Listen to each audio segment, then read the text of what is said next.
જય ગુરુદેવ અને જય શ્રી કૃષ્ણ મિત્રો। આજના વ્લોગની શરૂઆત થાય છે આપણે સ્ટોલથી। સ્ટોલ પર છે ને નીચેનો ફ્લોર બધો ગંદો થઈ ગયો હતો તો આપણે એને મસ્ત પાણી નાખી અને સાફ કરી નાખ્યો હતો। અને જ્યારે વ્લોગ શૂટ કર્યો ત્યારે છે ને પાણી સુકાઈ પણ ગયું હતું સરસ મજાનું। અને પછી આપણે આવી ગયા હતા અને પછી આપણે બનાવી નાખ્યું હતું શરબત। અને શરબતમાં જો આપણે કેન્ડી મોલ્ડમાં જમાવેલો બરફ એડ કર્યો હતો। અને રાત્રે આપણે બનાવવાની હતી આ રગડા પેટીસ। એટલે રગડા પેટીસ માટે મેં વટાણા સવારે જ પલાળી દીધા હતા, વ્હાઈટ વટાણા આવે ને એ।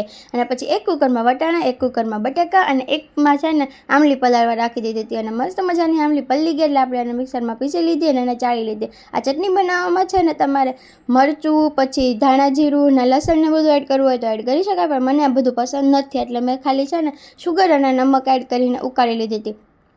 પછી આપણે વટાણા મસ્ત મજાના બફાઈ ગયા હતા એટલે આપણે રગડો વઘારવાનો હતો। એમાં નાખી દીધું આપણે જીરું, હિંગ, હળદર અને કોથમીર। અને પછી એનો વઘાર થઈ ગયો એટલે આપણે બટાકા નાખી મેશ કરી પાણી નાખી અને કન્સિસ્ટન્સી એડજસ્ટ કરી અને પાણી થોડુંક એડ કરી દીધું એક્સ્ટ્રા।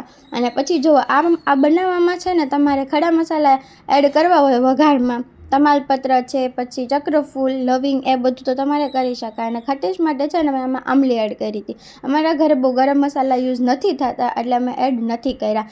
અને પછી બનાવવાની હતી આપણે પેટીસ। એટલે મેં બટેટા જે બફાઈ ગયા હતા એને થોડા ઠંડા કરી અને લઈ લીધા હતા। અને પછી એમાં આદુ મરચાંની પેસ્ટ એડ કરી દીધી છે, પછી કોથમીર, પછી મીઠું, ધાણા જીરું, હળદર, લાલ મરચું પાવડર, ચોખાનો લોટ અને પછી બધું મસ્ત મજાનું મેશ કરી અને આપણો મસાલો બની ગયો છે। એટલે હાથમાં તેલ લગાવી અને આપણે એની મસ્ત મજાની ગોળ ગોળ ફ્લેટ ટિક્કીઓ બનાવી લેવાની છે। હવે જો અમારી મસ્ત મજાની બધી ટિક્કીઓ બની ગઈ છે એટલે આપણે એને હવે શેલો ફ્રાય કરવાની છે। પેનમાં થોડું તેલ લઈ અને પછી બંને સાઈડથી એને ગોલ્ડન બ્રાઉન થાય ત્યાં સુધી મસ્ત એને ક્રિસ્પી એવી તળી લેવાની છે। આપણે તો શેલો ફ્રાય કરી હતી અને જો મારો એક બેચ તો તળાઈ પણ ગયો છે। જો બંને સાઈડથી બહુ મસ્ત મજાનો કલર આવ્યો છે। અને પછી આપણું બધું મસ્ત રેડી થઈ ગયું હતું।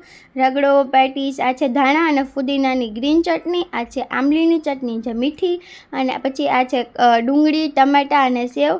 અને પછી જો આપણો રગડો છે ને એ થોડો પતલો હતો જ્યારે બનાવ્યો ત્યારે, પછી થોડી વાર રહ્યો એટલે મસ્ત એની કન્સિસ્ટન્સી પણ સેટ થઈ ગઈ હતી। અને પછી જો આપણે પ્લેટ પણ સજાવી લીધી હતી। અને છે ને મેં આ રગડા પેટીસ તો પહેલી વાર ઘરે બનાવું છું, આની પહેલાં મેં ક્યારે બનાવી નહોતી। મેં કીધું હતું કે ચાલો તમારી જોડે પણ શેર કરું અને તમે લોકો પણ મને કહેજો કે તમે લોકો રગડા પેટીસ કેવી રીતે બનાવો છો।